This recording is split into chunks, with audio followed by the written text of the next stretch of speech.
Open Field by Phyllis Levin. Forget the comma, the crow said, darting onto another branch. Random joy being his, being mine, being yours, depending on how you look at a branch, which is, after all, something essential for him, for you, for me. His wings, no more, no less than wings. Of his fellow travelers, his curious forlorn pecking at what? A pecking for what is new. And isn't that what we want? To be taken out of a sentence, into the air, where conversation blossoms into speechlessness, the bosom of belonging, being in rather than on, and being here. But the comma said, "How dare you abandon the curl that tells how distinctly different one iota is from another, lifting a note a little higher or lower, casting a shadow over whatever may follow, or making a sudden clearing for the future, letting it tremble, hesitate, sing, announcing how each thing depends on another, touching, resting, going on, dying, and ferreting. 2. Yes, that too. Did you think it impossible to do another thing after arriving? Did you forget the moment awakening after a dark, dry dot?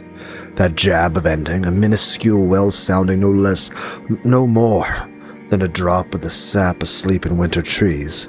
Did you believe for a split second you could breeze on by, or pass such a point without calling out to its source?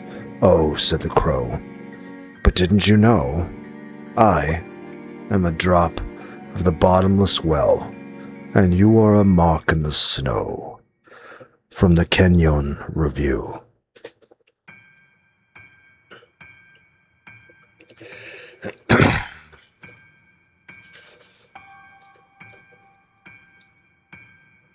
Words on the Wind, Philip Levine. Ford River Rouge, Rogue.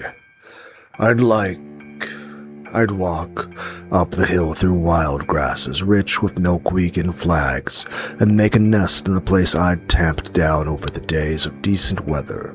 The view was something terrifying and never the same.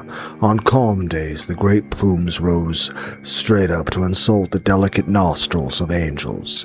I was 24 and had no use for the God of my fathers, no use for anything spiritual. I believed in the deepest organs, the liver, the kidneys, the heart, the lungs. Nonetheless, I sat cross-legged, drinking chocolate milk. Words came on the wind. Can you imagine God speaking to you as you ate a little round store-bought pie on a hilltop in Dearborn, where no Jews were welcomed, where the wind came in waves through the wild grasses that had the guts to thrive? How I yearned for the character of weeds and grass that seemed more mysterious and grand than the words the wind scattered through air so fetid it was sweet. Noon, May 12, 1952. I wrote it on a calendar at home and later threw the thing away. You want those words, you who still believe, who think the exact words are essential to your salvation or whatever it is you pray for. I'll take you there on a spring day of wind and low grass, a low gray sky, a Dearborn day. We'll bring 2 quarts of chocolate milk and little store-bought pies, apple, cherry, or pineapple, each worse than the other, and find the nest of 50 years ago, and maybe we'll smoke, as all young men did, and lean back into the flattened grass, and rest our heads on the cold ground while we add our own exhalations to the exquisite chaos of the air, and commune with whomever. From the Georgia Review.